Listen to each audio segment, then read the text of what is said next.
welcome everyone to Little Leaps once again. I really am thankful to each one of you for joining us today from different parts of the world.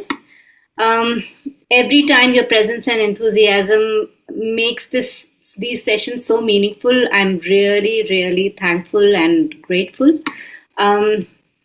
So without too much delay, I am very, very happy and excited to introduce you to our guest speaker, Veronica Babenu. She is going to share her insights on neuroscience and social emotional learning in children. We were just discussing right now that it's as much as we value Montessori philosophy, many times many people do not understand the core reason of why Montessori is so impactful and so critical, especially in early years. So we are going to stress upon that during our session. But let me introduce a little more about Veronica now. Veronica is a highly experienced AMI 3 to 6 primary trainer and international examiner with over 16 years of experience in early childhood education. She currently works as a trainer at the Montessori Training Center Northeast in Massachusetts, where she is helping shape the next generation of Montessori educators. Her Montessori journey began at the GVSU Lab School in Michigan, and after completing her AMI primary diploma, she spent more than a decade guiding children, mentoring assistants, and supporting families at Amherst Montessori School. There, she also launched a bilingual program for Casa de Ninos. Veronica holds a Bachelor of Science in Business Marketing with a minor in organizational communication from the Universidad San Francisco de Quito. Am I correct? As well as an MA in Early Childhood Education from Grand Valley State University. Alongside her work at MTCNE, she mentors educators with GCLL, conducts workshops across the US, Europe, and South America, and has contributed to the National Center for Montessori in the Public Sector and the Montessori Institute of Cambridge, Massachusetts. She's originally from Ecuador. She is a mother of 2 Montessori children, and she is a passionate gardener. She enjoys beekeeping with her husband while she's caring for their 7 chickens. It's very interesting to know these personal details about you, Veronica. Yes. I would like to know a little more from you as well, as in what made you dive into this Montessori journey and when did you start? Yes, thank you, Madhuri. Thank you, everyone, for being here. I'm excited to share my passion for this topic and to share a little bit about my story as well. 23 years ago, I had my daughter, and I was a marketing major, business major. I did not know what to do with a child. Basically, I didn't know about child development, so I want to be the best mom I could be. I'm going to enroll in a master's degree for early childhood development. So I enrolled and got my master's degree in Michigan, as you were saying, Madhuri. But then as I was working in the lab school, I just knew that I had a passion for supporting children and families. Fast forward, some years later, I started working at a Montessori school in Massachusetts as a Spanish specialist.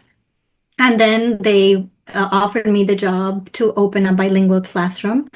And I took my Montessori training with the Montessori Training Center of the Northeast. And it was there that I just saw this magic of children developing self-discipline, independence, self-regulation, social literacy. And I just saw this magic unfolding, and my passion was translated because I began mentoring teachers, mentoring people that were interested in this philosophy, and my passion grew larger to the point where I became a trainer of Montessori through AMI, the Association Montessori International.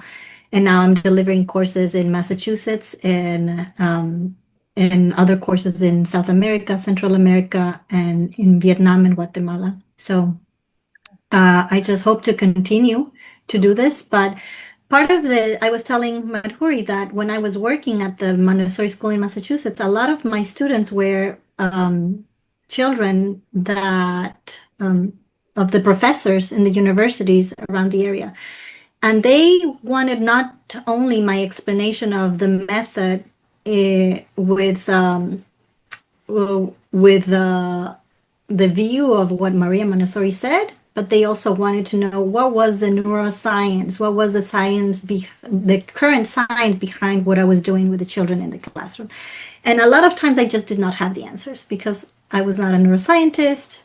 I didn't know, I knew a little bit because I got my master's in child development, but not enough to satisfy their curiosities. So during my time as in training to be a trainer, I decided to do a research on social emotional learning and the developing brain. And I feel more equipped to talk about it now. I wish I had this knowledge when I was in the classroom.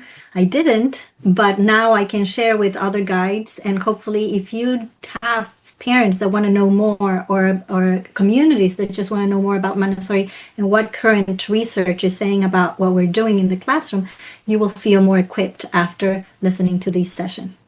Yeah, we are looking forward to it.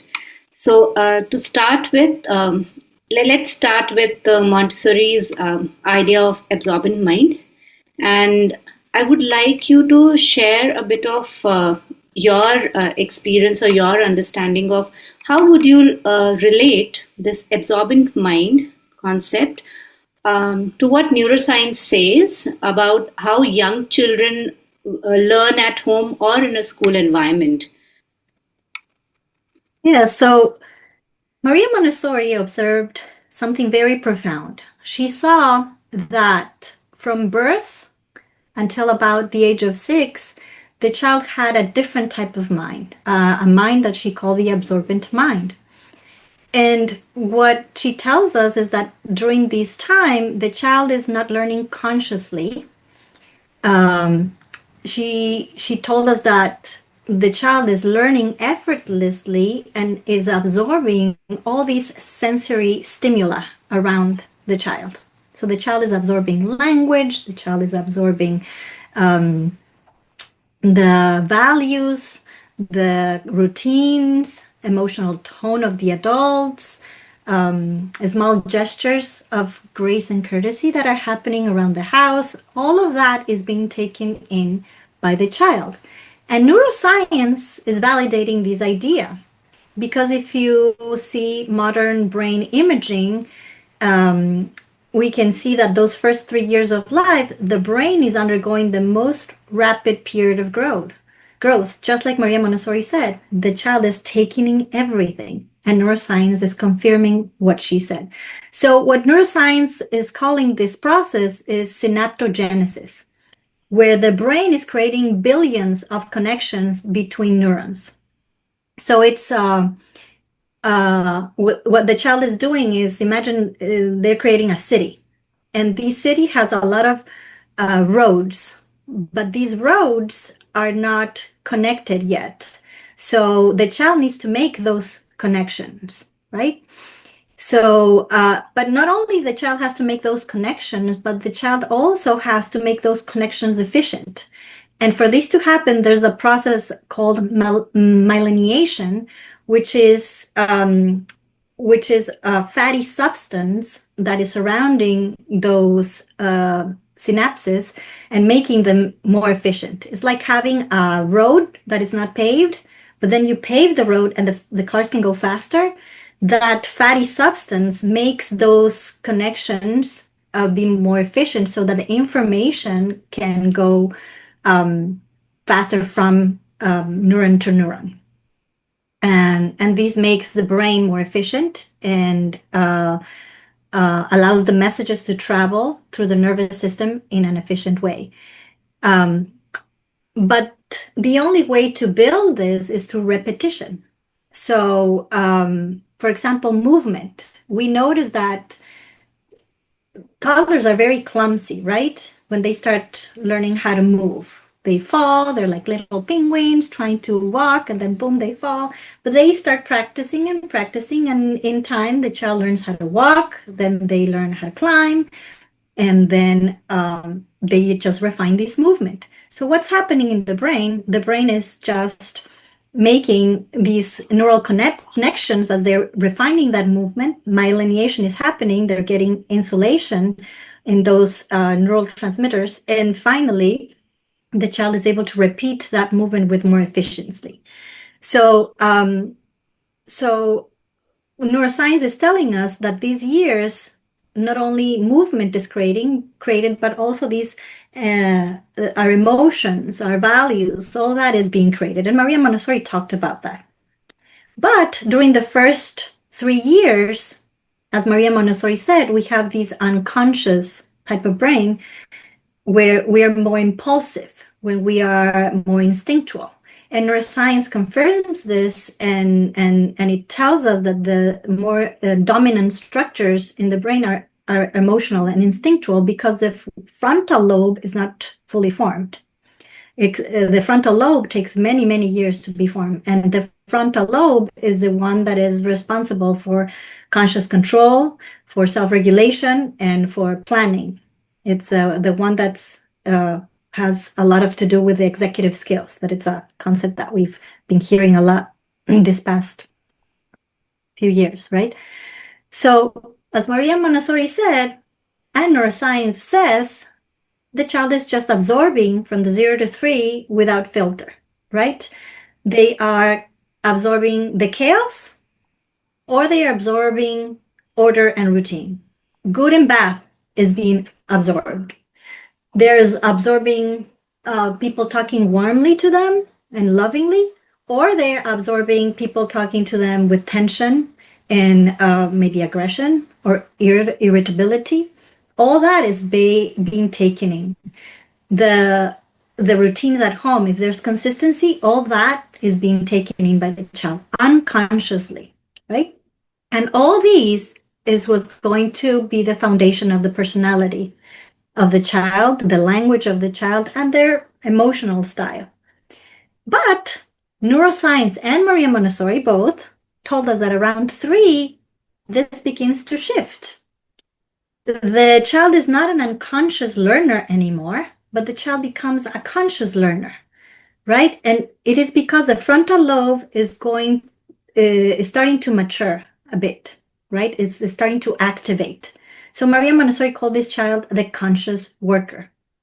So at this stage, the absorption is not only unconscious, but the child is doing and moving with more purpose. So the child begins to repeat and practice and begins to take conscious ownership of all those things that they have previously absorbed unconsciously, right? And if a 3-year-old is repeating movements over and over, it's not because they're just having fun with it. They're doing it because they're constructing specific movements and they're trying to refine it, right? So neuroscience echoes what Maria Montessori said and tells us that the prefrontal cortex at that age, it's becoming to form and become more strong and creating stronger connections, including emotional centers that are going to give rise to the conscious memory, to the ability to plan, to the ability to control impulses.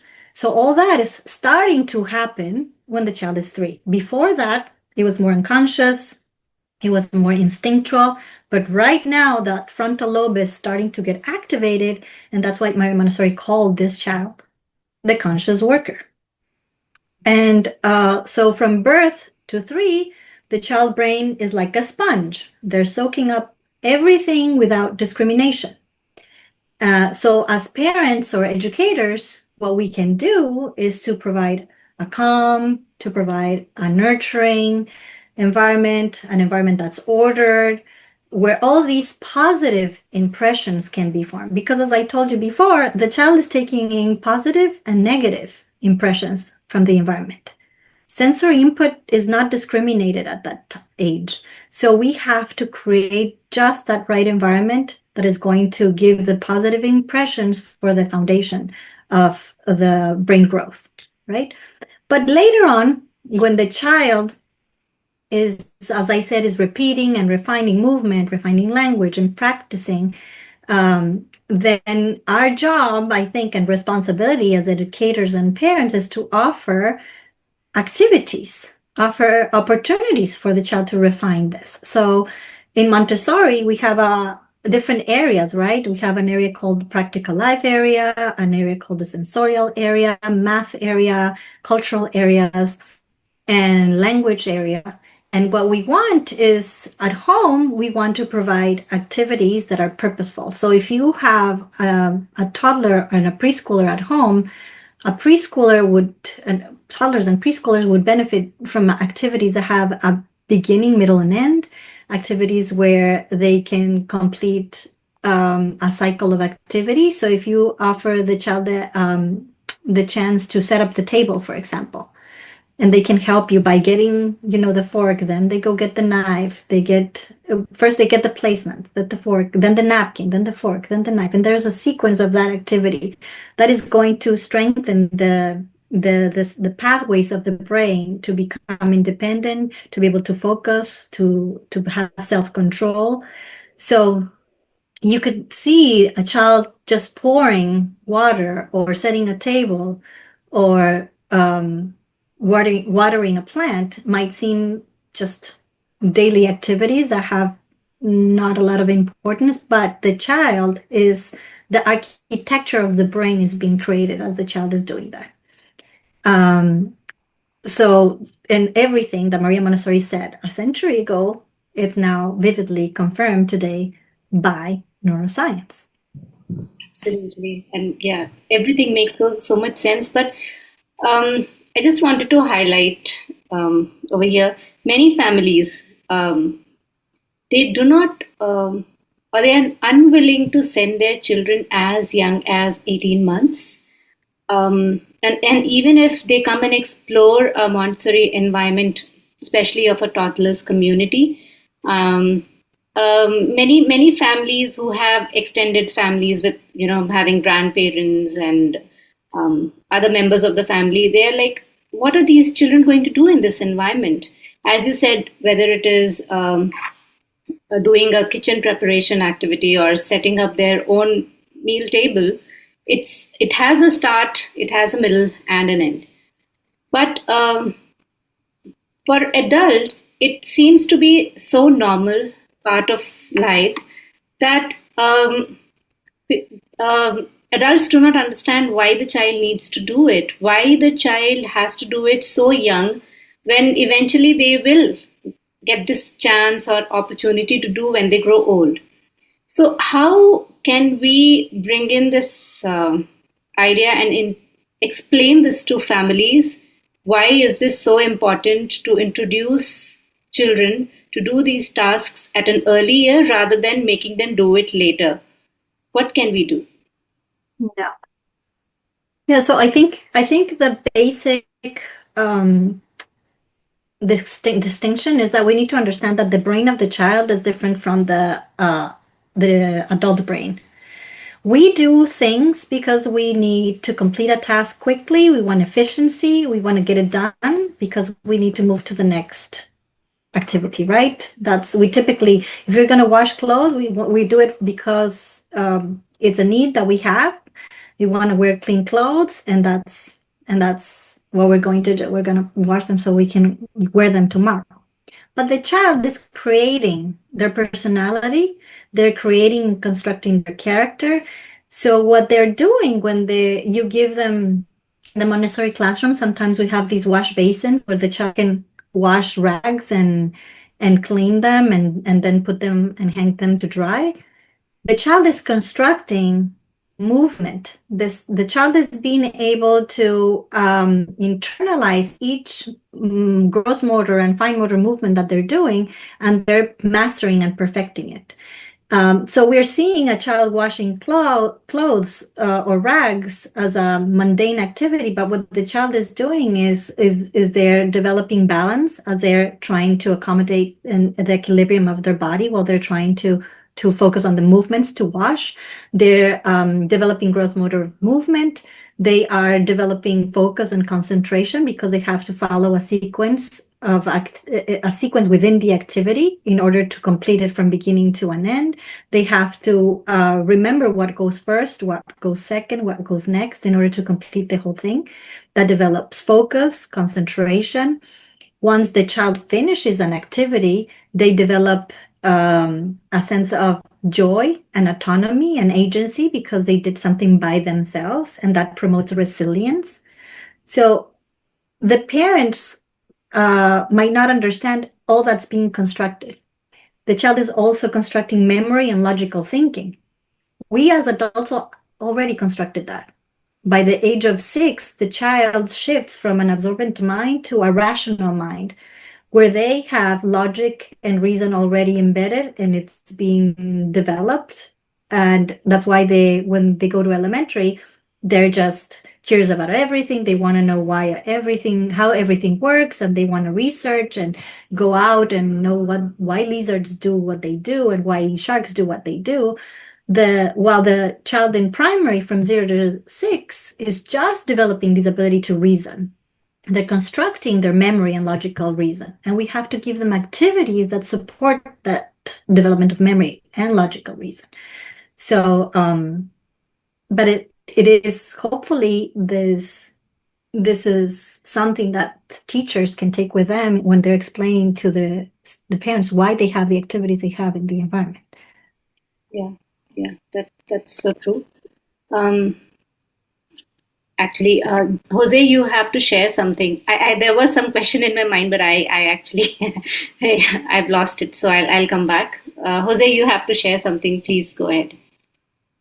Yeah, thank you, Madhuri, and thank you, Veronica, for this great presentation. It's amazing. Greetings from Switzerland, from Zurich. So many things resonate from your intro. First is the question of the unconscious.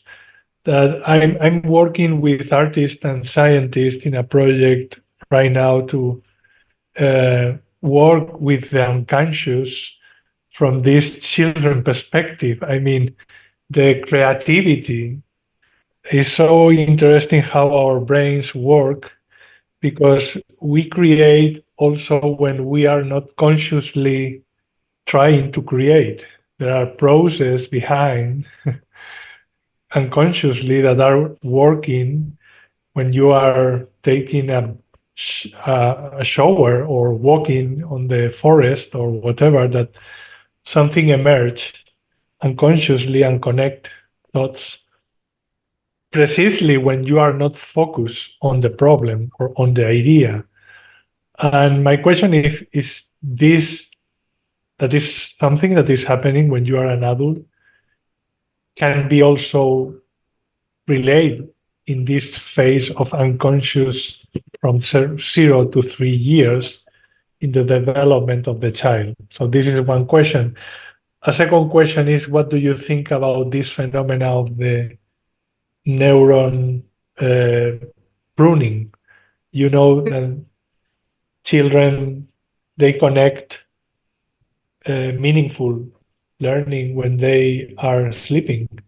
And during the day, the inputs from the teachers, for example, if the learning are connected with meaningful experience, for example, or connected with sensorium, during the night, something happened on the brain that finally consolidate the learning.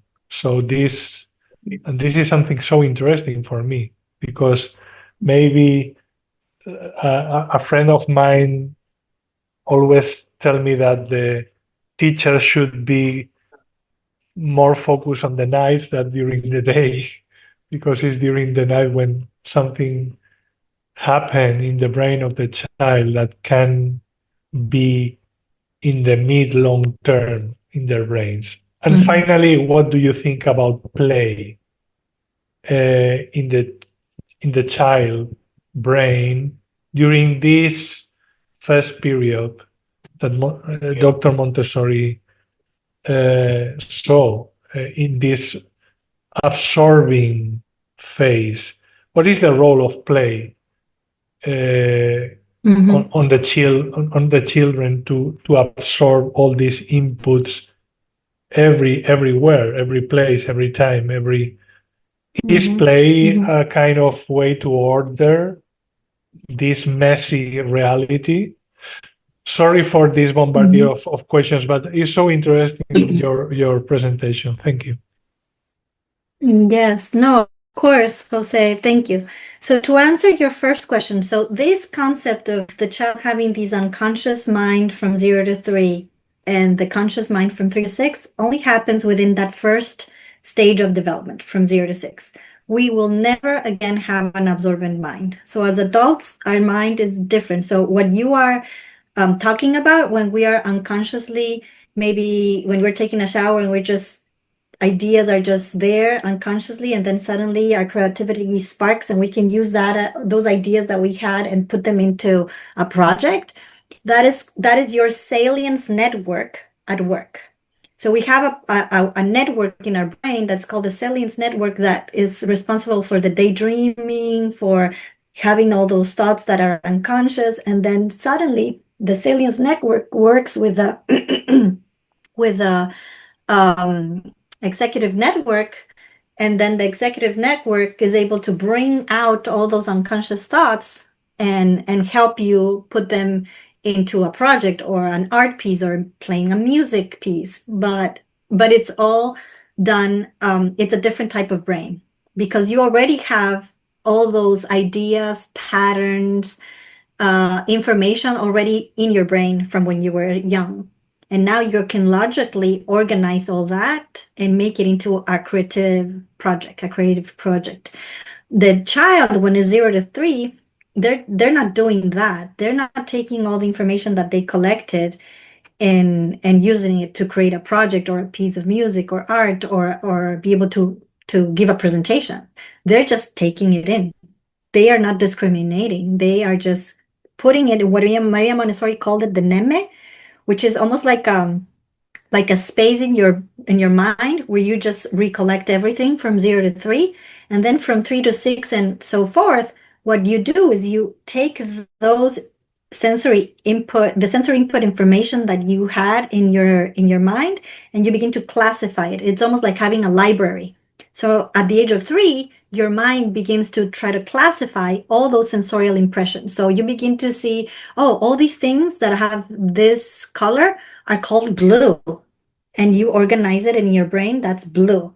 All these things that are, when I touch them, they feel this way, they're cold. And you're able to classify in your mind that sensory impression of texture or of temperature is cold. So, and it's a big process for the child to be able to do that. It takes a lot of repetition of feeling coldness in order to be able to say one day, oh, this is cold. And they also not only have to feel it, but we have to give them the language to connect to that feeling. So it's a big process of construction that's happening in the brain, very different from what we experience as adults. Sorry for interrupting. This is related with the inference question, how they create inference from some examples of real life. For example, to know what is a dog. Exactly. That is called an abstraction. Exactly. So first, because they connect images or sounds or whatever with this the animal, and then naming this with a word. But what is interesting is that comparing with artificial intelligence, with the children, they don't need tons of images of dogs to know that this is a dog. And this is so fascinating to me. But this inference mechanism that they are able to generalize from so few examples even extrapolate to a draw of a dog or a sound of a dog. Sorry for interrupt. Exactly. Yes, no, that's exactly what you're talking about. It's called an abstraction.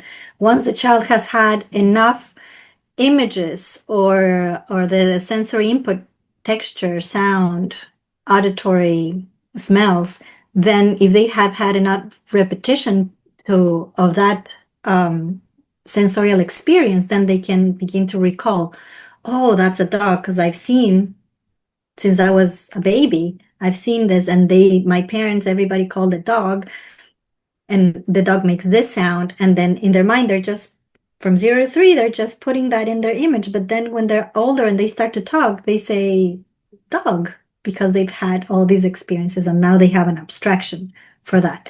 And we consolidate that abstraction with the language.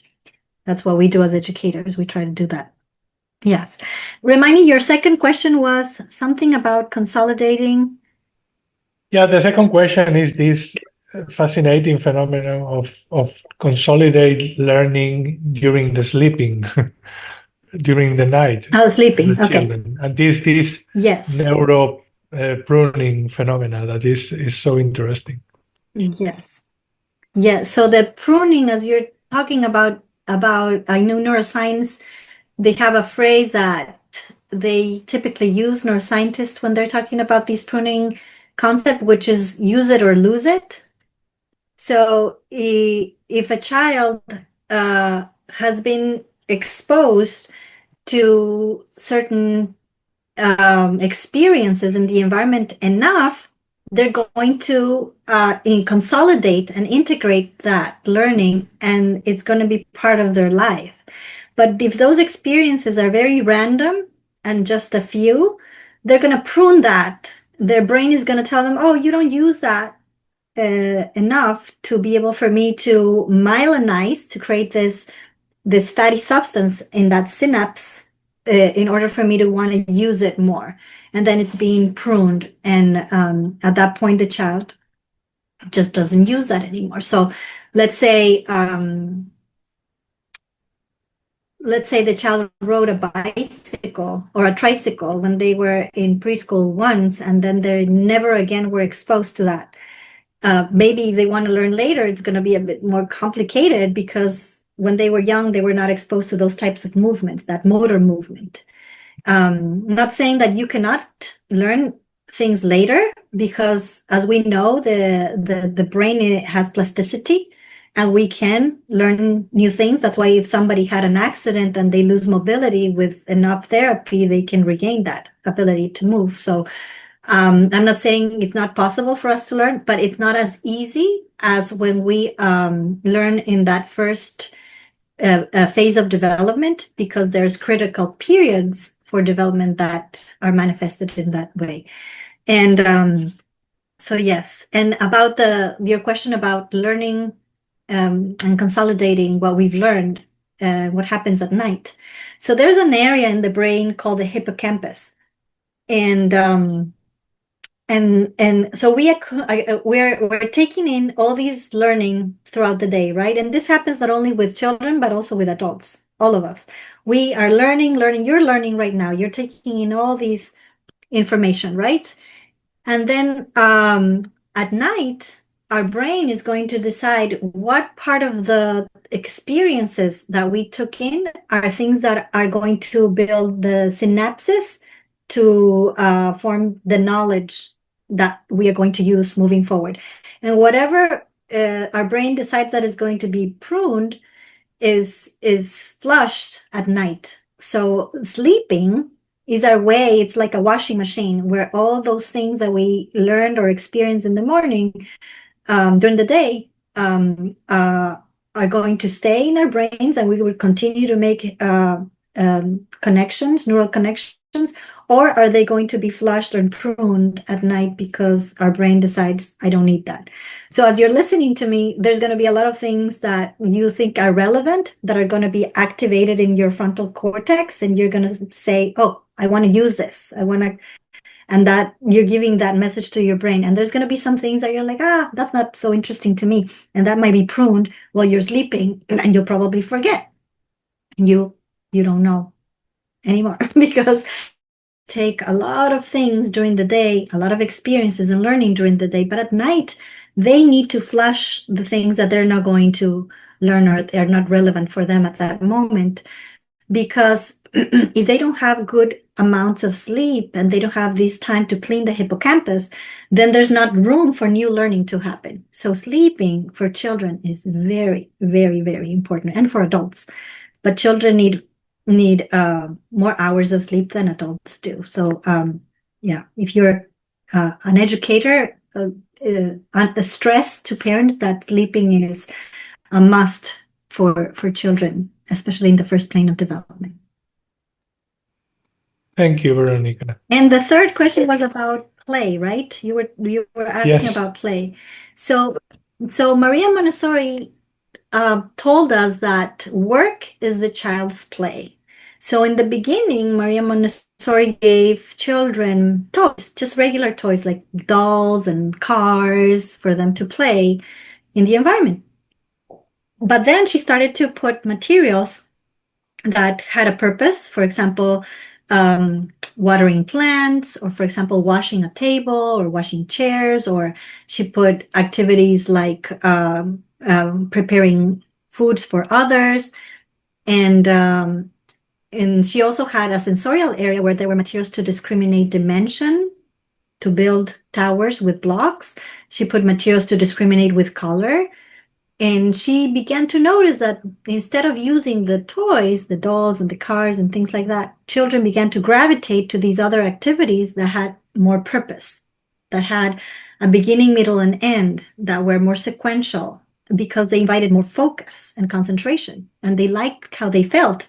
Because like you, when I accomplish something that is challenging for me and I can do it, I feel good about myself. I feel like, oh, now I want to tackle another project because I did that well. The child feels the same way. And so Maria Montessori took out the toys and put more of these activities that, and she called them work is the child's play, because by doing this, instead of having a pretend kitchen, the Maria Montessori gave them a kitchen with actual food for them to use.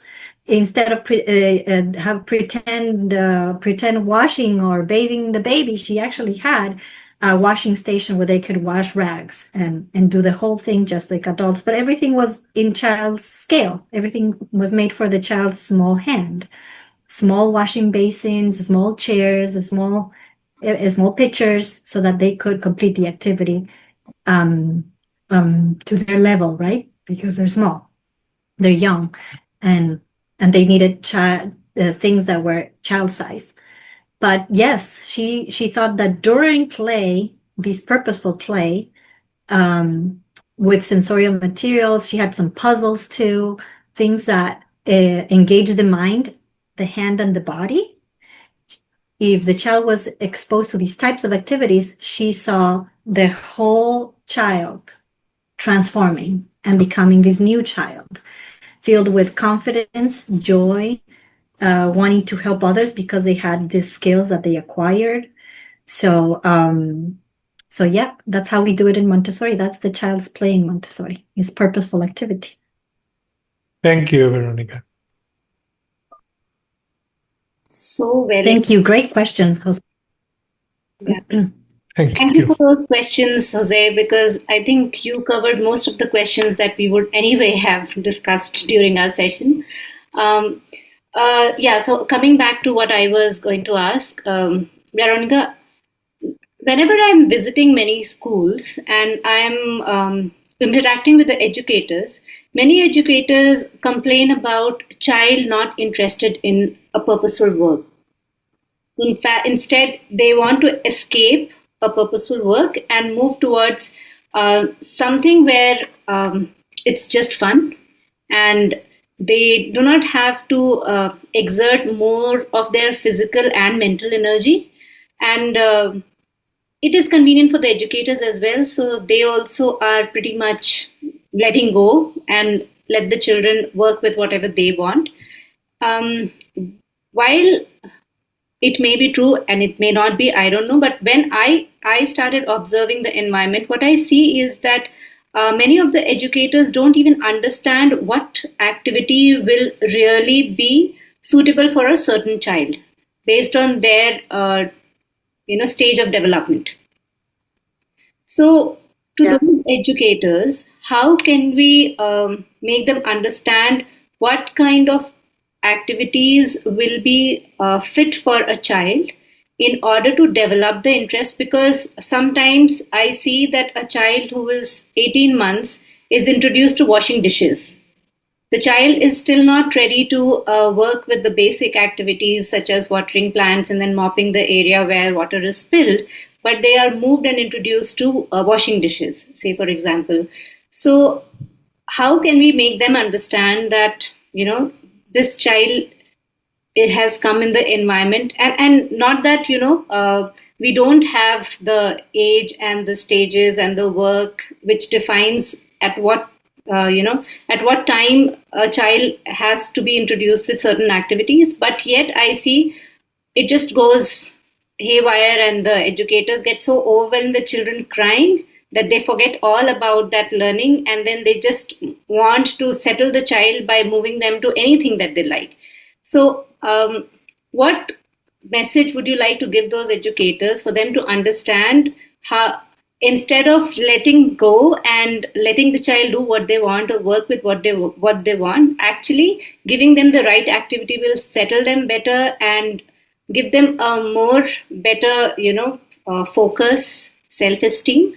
How do we do that? Yeah. So let me start with an example. So let's say, Madhuri, that I bring a small airplane to your house and I park it in your garage, and I'm like, you know what, Madhuri, tomorrow you're gonna have to fly this airplane. It's right there. I bought it for you. Tomorrow you have to do it. I have 4 people that are going to need you to take them from point A to point B on this airplane. What would you say to me? I'll just be too overwhelmed. I can't do it. Why would you be overwhelmed?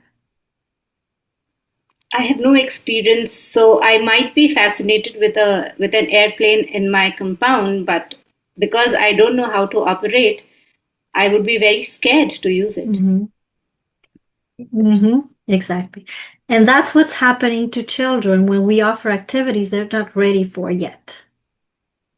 A child that is given an activity where they don't have the skills and abilities like you do. You don't have the skills and abilities to drive an airplane, to fly an airplane. You will probably crash and kill all those people. So you're scared that I'm giving you these tasks when you don't have those skills and abilities. Well, the same happens to the child. If you offer them an activity that they have not acquired the skills and abilities to complete it, they're going to feel overwhelmed. They're going to reject it. They're going to try to choose something else that's simpler and easier for them. So what do we do? And what neuroscience is telling us, that the child needs to build what are called executive functioning skills. Executive functioning skills are developed through scaffolding process. So if you want the child to wash dishes and do a whole sequence of being able to pour water in basins, then you have to put some soap in one of the basins. Then you have to get the plate. You have to get all the scraps of that plate. Then you have to get the plate in the water. Then you have to put the soap with a sponge. Then you have to rinse that soap. Then you have to dry that plate with a towel. I'm just very quickly saying some of the elements of that sequence, and there's more than 10-15 steps to that. And I have not broken it down with movements of the analyzed movements to be able to do that activity. If a child is young and hasn't had enough exposure to doing these types of activities, they are going to be reluctant to do it. So what do we do in Montessori? We have what we call preliminary movements, and we have more simpler exercises in the practical life that prepare the child to get to wash the plates in the classroom, right? So if we think about washing plates, first, the child might need to pour water in basins in order to put the plates there. If you don't have in my classroom, I didn't have a sink where they could do that. They had some basins where they could wash the plates. So maybe we have an activity that's just transferring, pouring liquid, right? And when the child is able to pour, we're like, okay, that skill they have. Maybe they don't know how to dry things. Maybe we have an activity where there's just transferring from a pitcher to a bowl and then drying the bowl. And that's a preliminary exercise in order to prepare them to wash. We know that that every activity is going to have a sequence. So as educators, we have to think, what are the steps that we need to show the child before to scaffold that process so that they can complete that activity and build their executive functioning skills and concentration and focus? How do we do that? For example, I had a child that wanted to do an activity that was called embroidery, right? A lot of you might know how to embroider. I like to embroider too. But in order for a 3-year-old to be able to embroider, they need to know a lot of things before they can do that. They need to know how to thread the thread through a needle.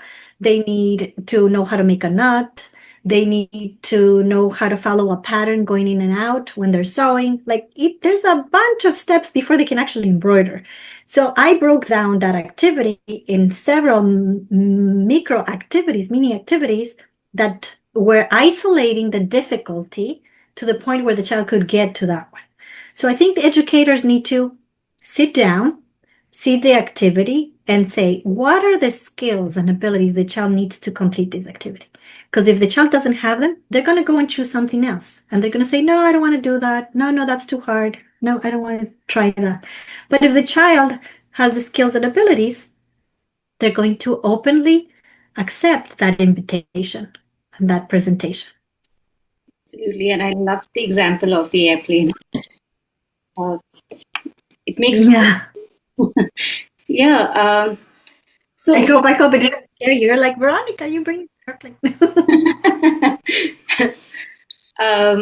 So we were also talking about social emotional learning, and many children, many parents, and many educators also complain about the strong emotions that children exhibit, especially when they are dropped off at the gate.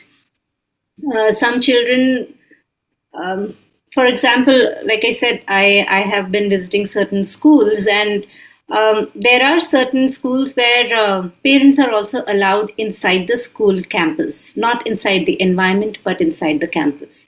Now, what happens is the child is aware that the parent is around. So instead of participating in the environment and the work cycle, every 5 minutes the child actually wants to come and just check if the parent is around. And this makes the parent so hyperventilated at times that the moment they hear a slight of crying sound, they rush inside the environment and they start guiding the educator itself as to what to do. Now, in such situations, of course, the child is becoming more dependent on the parent, and the child is losing the trust in the adult as well, because the parent, of course, is also not showing the kind of trust in the educator. So, how do we help parent understand that they have to be a little strong and step back and let the educator take over? And do you think it will develop their social emotional learning if we do so? I think parent education should be embedded in every school. And I think we should prepare the parents for what it's about to happen. Because I'm a parent and I just dropped my child to college. A couple weeks, I left them. They're living on campus in college. And for me, it was really hard because I was like, is he going to be able to, fend for himself, all by himself in college? But then I saw the things that I did to prepare them for that. And I felt at ease because I knew that they were going to be okay. But with parents that have toddlers or preschoolers, it's even much more intimate because they're so young and so dependent on the parent. And they have been dependent on the parent for since they were born to the time they go to school. and that to be able to detach is very hard for the parent. So it's important as a school to have a session either on Zoom or invite the parent prior to the first day of school to talk about how to make that transition smooth, comfortable, and joyful for the child.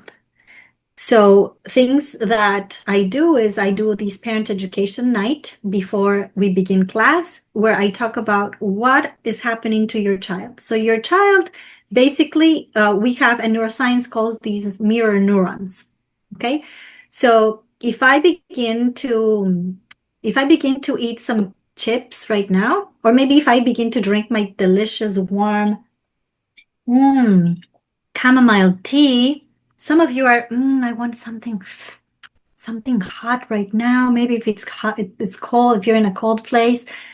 Because your mirror neurons, what they're doing is they're seeing something that I'm doing and they are internalizing that action. And even though you are not performing that action, your brain is thinking that you could do that action. So we as parents, and this happens in every situation. If we want the child to feel calm, to feel joyful, to feel adapted, we ourselves have to show calmness and joyfulness, and that this is the most wonderful thing that could happen to you, because the child needs us to co-regulate them. This is a neuroscience concept too. The child is not able to regulate themselves yet. As I said, their brains are just forming the prefrontal cortex. It's just the beginning. Our cortex is fully formed when we're 20. And in our 20s, from 20 to 25. So imagine a child that it's mostly driven by impulses and emotions. Anything that is going to activate the stress response in the amygdala, like separating from your parent, is going to bring anxiousness, maybe crying, maybe a tantrum, because the child does not know how to regulate themselves. They need us to help them regulate. But if a parent, because they've been educated by the school, letting them know that they have to be themselves really calm, really joyful about the experience, do this process quickly, say, I'm with you, I love you, I know that you're going to have a wonderful day, I'm going to do some errands, and then I'll be right here to pick you up. You're going to have so much fun. I met your teachers. Remember when we came for a visit and we saw those beautiful materials? She told me she's going to show you so many of these materials this week, so I can't wait to hear what you're going to learn. So the parent needs to regulate the child by giving them a sense of security. Because if they are anxious, if they are, one more hug, what they're doing is giving the child this impression that this is not a safe space for me. So the more confident and calm the parent is, they're going to help the child co-regulate. And yes, let them know that if the child begins to cry, you can give them a hug and say, I know you're feeling upset right now, but mommy will come back soon. You're going to have a great time with a joyful face, and then leave and let them know that the teacher will co-regulate the child. They're going to give them a hug. They're going to maybe show them the pet in the classroom or something nice for the child to start to calm down. Maybe show them how to do some breathing exercises, maybe to help them to self-regulate. And then let the parent know that they will call them to let them know that the child has settled down and it's okay. But all that needs to happen prior to the child arriving at the school, not that day, because the parent could be a mess, the child could be a mess, and that's not the time to educate the parent or help the child in front of the parent. So hopefully most schools are doing parent education nights or mornings or evenings or afternoons, either via Zoom or in person, to help the parents understand this concept of co-regulating and knowing that the more calm they are, the calmer their child is going to be when they enter the school. And what would you say about this new culture of schools clicking picture for children while they are at work for the parents? So they update the parents with every day's picture. what do you have to say about, does it interrupt their work time and their concentration as well? And how should schools convince parents that clicking picture regularly and sending them is not a great idea in terms of their holistic development? So I think allowing them to know that focus, concentration is the child's way to build intelligence, to build self-regulation, to build resilience. And if we interrupt that focus and concentration, we are hindering that process. So if we occasionally, maybe once a week, we take a picture without the child noticing, I rather take pictures in the playground when they're just playing with other children, maybe. But if you do want to give an update and just take a quick picture of them using a material, I would say no more than once a week. And when the child is very focused and not looking at you, maybe from the back, because you don't want to interrupt that creation, that architecture of the brain. The brain is constructing themselves when they're focusing on a material. You don't want to interrupt that, because you could be hindering a process that's about to unfold. The child might be learning how to place certain cubes in a certain dimension. And if you come and you interrupt that concentration, if they were trying to assess which one's the largest or the smallest, you hinder that process, and it was an obstacle for their development. So you don't want to do that. And I think as educators, it would be ideal if we communicate this to parents and relate the importance of concentration and focus. Because when the child is focusing, the whole nervous system is being regulated. There's this calmness that the child manifests when they're focusing. And it's something that's biologically nourishing. And it literally, the child at that moment is wiring the capacity for emotional calmness, resilience, and, as I said, build their intelligence. So if we as educators let them know the importance of protecting concentration, I think the parents are going to be a bit more respectful about us not taking pictures when the child is concentrating.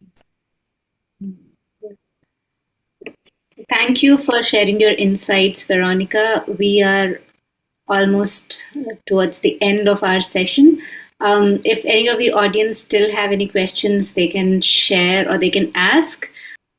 Yeah, thank you, Madhuri. Very briefly, because we are at the end of the session. I'm curious about what think Veronica about the impact of artificial intelligence in children, and how, because I remember to read an article from MIT of an experiment I think was very interesting about the impact of using language learn models, for example, to create a story. The experiment was invite some groups to using artificial intelligence to create a story, and other groups not using partially artificial intelligence, and the other one without intervention of artificial intelligence, and they measure the impact in terms of memory. The ones who didn't use artificial intelligence remember better the story. So the areas on the brain relate with memory in the short term were more activated without using artificial intelligence. How this can affect children's learning and even creativity, because, as you know, children are using more and more this technology to do homework, to share even very, very intimate problems or intimate questions about their self-identity, So what's your opinion about the impact of this technology in the learning process in children, and how can shape the way they think about the world? So I am particularly interested about this topic. My husband is an AI professor at a university here in Massachusetts, so it's something that we talk about very often. And he's creating a YouTube channel on how to make it ethically and appropriate for college students, right?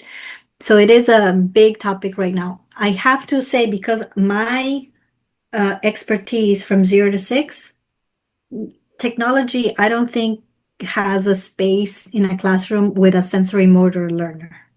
We know that children from 3 to 6 learn by doing, by touching, by listening, the actual voice of a human being.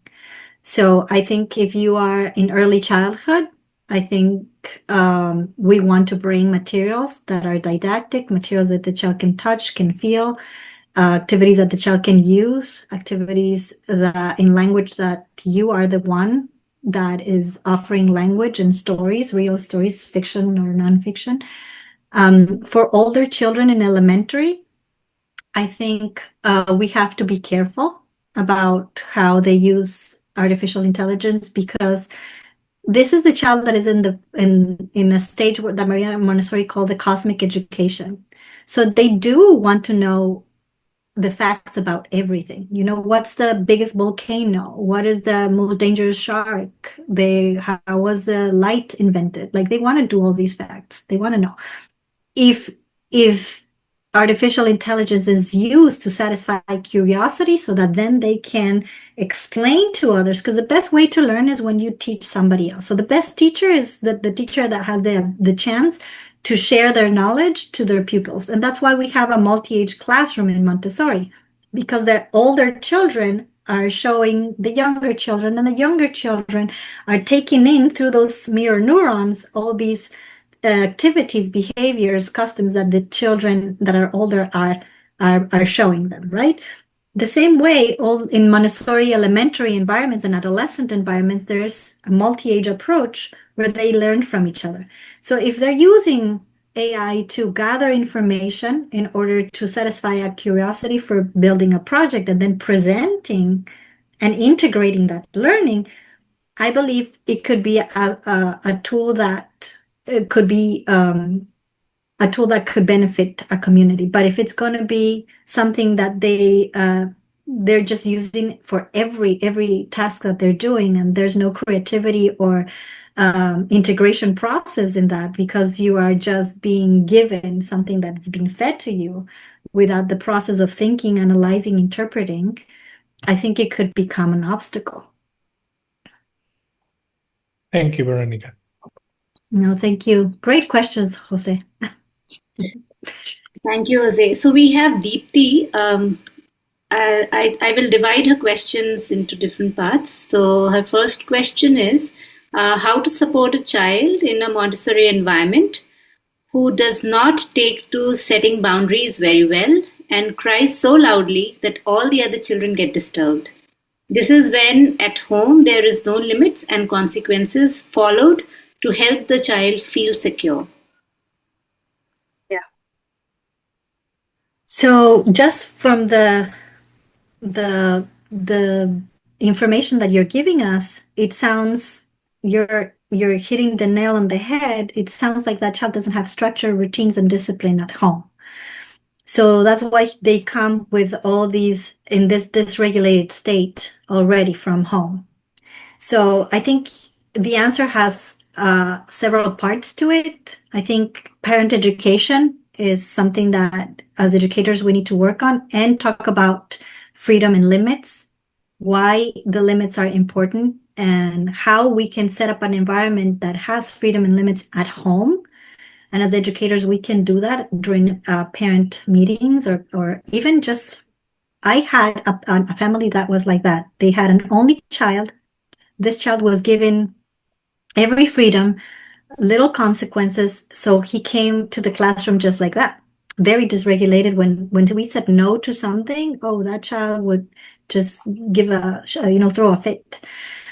So I had to call that family. I think it was every week. We had parent conferences where I I use the sandwich approach where you start with positives, then you give some of the challenging information, and you end with a positive, because you want them to know that you love their child. You want them to know that you have the best interest at heart for their child.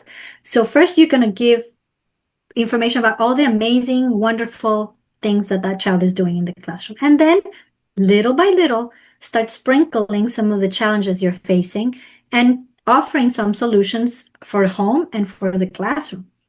Because without them being a team with you, it's challenging to support the child. However, we need to remember that the child has an absorbent mind. And whatever the customs, routines, values, behaviors that are seen in the classroom routinely, he's going to integrate. So even if at home there's not so, it's more chaotic and there's not so much order, if you have that well established in your classroom, eventually the child will take in that culture and they will begin to behave in the way that the culture of the classroom is reflecting. So if you have good, in Montessori, call them grace and courtesies lessons, which is a role play type of lesson where you practice with the child what are those manners or behaviors that are proper in the environment, and you practice before it happens, and then when they have to apply that behavior, they already practice it, it's integrated in their mind, and they can use it. So I think the two-part is talk to the parents first, begin having weekly sessions with them to educate them on the importance of freedom and limits in the environment at home and at school, and also in the classroom have clear boundaries, clear limits, offer lots of choices. A child that is dysregulated, the answer usually is in the activity. The activity will integrate body and mind. So if you can connect them with work that is going to promote concentration, connect body and mind, you're going to see the unfolding of a different child. But you have to use observation, scientific observation, to know what the child needs. What's the hook that the child needs to develop and show you this joy, concentration. Maria Montessori called that normalization. So there's two parts to your conundrum. And the second question that she has is how to support separation from a caregiver of a child who has been coming to the school since a long time. This child is also anxious about any changes in the environment or routine, and even when adults leave for a few minutes. Yeah.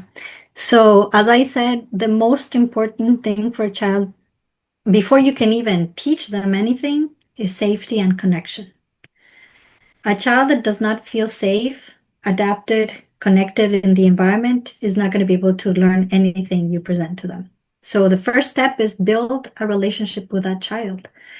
Ask the parents, what are they interested in? I have mentoring sessions with guides around the world. And I was talking to one of the guides that had a very similar problem to yours. And I said, okay, so tell me, is there anything that he's interested in? And she said, well, he talks about his dog a lot. And I'm like, okay, so he likes dogs. Can you bring books that have dogs in them? Can you create language materials with maybe different types of breeds of dogs? Can you incorporate songs about dogs?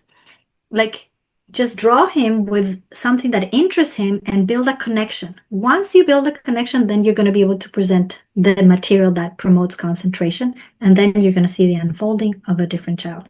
First, connection, finding what interests the child. Whatever you can do to entice that child in order to connect with you, that's going to be helpful, because they need to feel safe and secure. And if they're not safe and secure with the adults in the environment, they're not going to want to learn or do any other activity. That's so true. She has a third question. It's about an adolescent. So she is asking how to support a child who is at the cusp of adolescence to express his boundaries positively while understanding that there are limits within an environment or home that needs to be followed without setting off a negative emotional response. Yeah. I think that's the third plane of development. That's what Maria Montessori called. It's a very vulnerable time.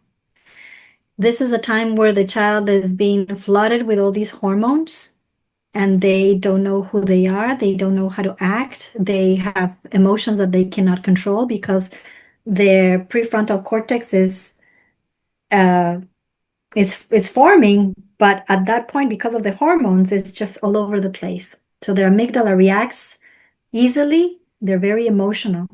So I think I have two young adults that went through adolescent stage, and I think being kind, compassionate, you help them co-regulate, just like when they were little, because it's hard for them to regulate themselves by being calm.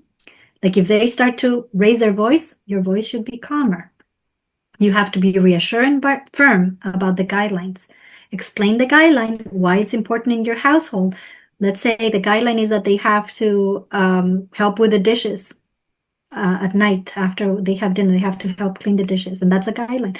Even they don't want to do it. Well, that's what we do in this community. We help each other, and part of helping is that you help with the dishes. I cooked. Your father did this, and you're gonna do the dishes.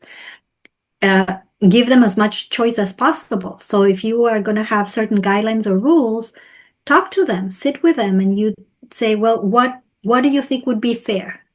And sit with them and create a plan that would work for them and for you. And that takes sometimes several meetings where you have to sit and say, okay, give me some options. And when we get to an agreement, that's what we're going to implement. But once we implement it, remember, you and I had this conversation and you agreed to this.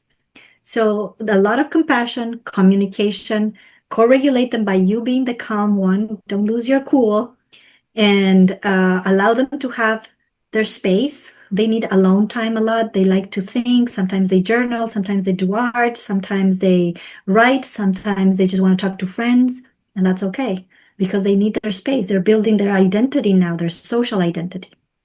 So giving them space is very important, and help them co-regulate, have firm limits, and have clear boundaries, create a plan where they both have, where you have input and they have input. Actually, it's useful for me too. I also have a 13-year-old at home. Yeah, I went through that. They're all in, both in college. I don't have to anymore. So I'm going to ask a last question. It's from Shantini. She's not able to attend the session, but she had sent me this question to ask you. How do we help our children to understand that some habits are unhealthy and it is not good, especially if their other friends are doing it? Yes. Well, when from 0 to 6, it's if they are in the classroom, it's easier because you can give these grace and courtesy lessons as Montessorians to begin to give them the proper behavior.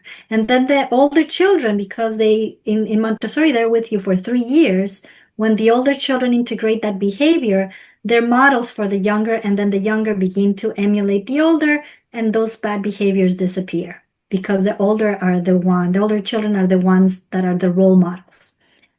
At home, as long as you, your husband, and the siblings are giving good examples to the child, they'll integrate that behavior. But if they're out with a friend at a playground or some other place, I think depending on how close you are to the other family, you might want to talk about some expectations when they're playing and talk about what is acceptable to you and your family. And that might not be a good friend for that child if the parents don't see eye to eye with you, right? But even though you go outside and let's say there's other children that are misbehaving and your child begins to misbehave, you can always, if this is an older child that has the rational mind, you can sit down and you can say, what do you think about so and so that was throwing sand in the playground? If it's a 6-year-old child, you can have that conversation and say, what happened when Mary was throwing sand to Johnny? What happened to him? He said, well, his eyes were hurting and he was crying. I'm like, yeah.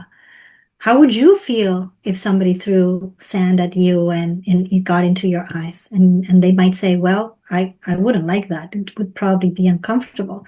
Yeah, you might even cry like Johnny was crying, right? And have this is called we've talked about this with Madhuri, this emotional literacy, to be able to give the words to the child so that they begin to understand what is the emotional impact of their actions or somebody else's actions. So when the child is older, you can give them broader vocabulary. With younger children, something as simple as say, I see you're upset. Your tower fell down. You seem sad. Very clear, very short, because they have limited language and they're just learning these emotional literacy. But once they acquire the language, they can say, I am feeling upset because somebody knocked my tower. But it takes time and repetition. So depending on the age of the child, even if it's a young child, give the short, concise explanations of what's happening and how it feels. And if it's an older child, you can even expand and ask them, would you feel if that happened to you? What do you think you could do next time that Lucy's doing that? Maybe you can come and comfort your friend and say, I'm so sorry that happened to you. Do you want to play with me? I won't throw sand at you. So giving that language since they're little, that will help them be compassionate and empathetic later when they're older. I think, as you said earlier, to achieve all this, educators still they have the degree and the theory learning, but for parents, we do need to sit with them and discuss on this because this is not new. In one of the schools, there was this young child. He was 2.4 then, and being a mixed age group, he was actually between 2 to 6. So the CASA children were also in the same campus and they were working together, and he learned some words from another child, and that child had learned from his older brother. So this younger one went home and he was using this word in front of his mother, and the mother got so shocked and startled that instead of discussing about or not discussing, I mean, just normalizing it and then finding out what this word is and then making him understand that this is not the right time to use this word. She started interrogating the child. Who told you? Where did you learn this word from?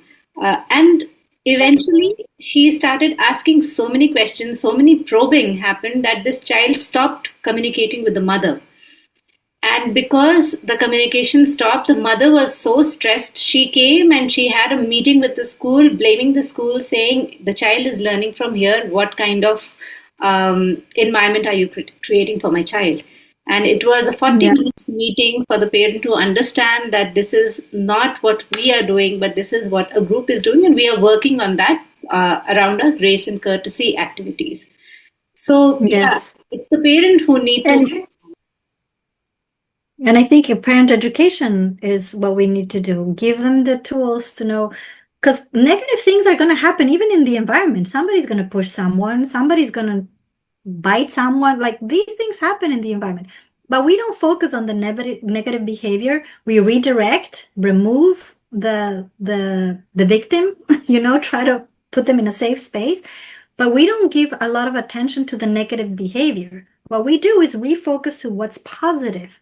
We give grace and courtesy on what the proper behavior is, because the child doesn't know. Their brain does not have a rational thinking ability yet. So what they need to know is that there is this way that is compassionate, empathetic, and loving towards their classmates. And we're going to model that enough during 3 years until it's integrated, and then they do it naturally. They knew it naturally. Maria Montessori called these cohesion by sentiment. They have seen this empathy and compassion throughout 3 years because you as a teacher have modeled that, giving grace and courtesies over and over to the point that it's integrated in the child, and the children just act in this way, that they're so courteous and respectful because that's what's ingrained in that culture.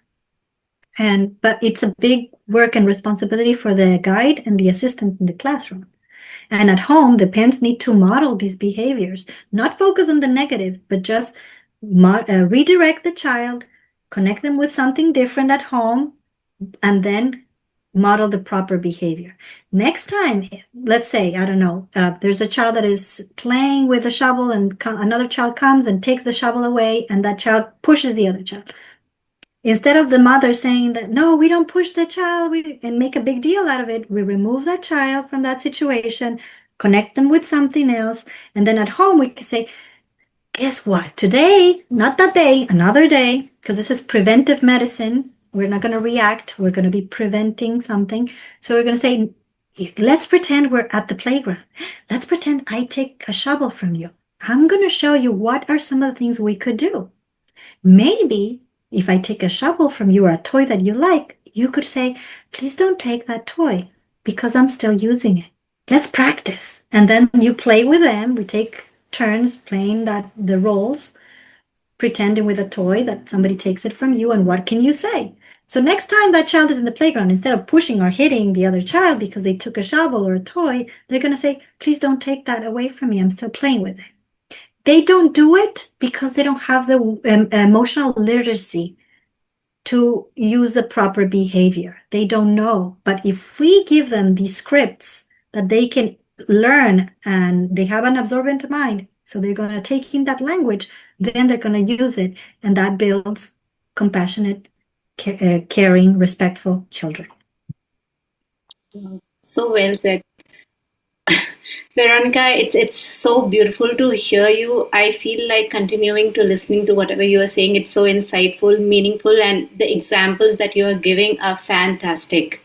So thank you for accepting my request and coming to the platform and speaking for my audience. And great takeaways today. I'm sure everybody will have the same thing to share and say. Sam, would you like to say something? Sam actually has met you, I believe. So, hi, Sam. Hey, yes, we met last year when I was a child at MISD, and we all had a meal together with Christina Yes. and Sylvia. Yeah. Yes. Long time no see. Hello. So nice to see you. Yes, very nice to see you. Yes, thank you so much, Madhuri. It's a pleasure for me. I hope I can come again another time. Absolutely. I'm looking forward to it. You have great reservoir of knowledge, and we all need to have a little bit of it. So thank you so much. And all of you, thank you for joining in today. You all have a great weekend. Take care, and we will meet again next month with another of our guest speaker.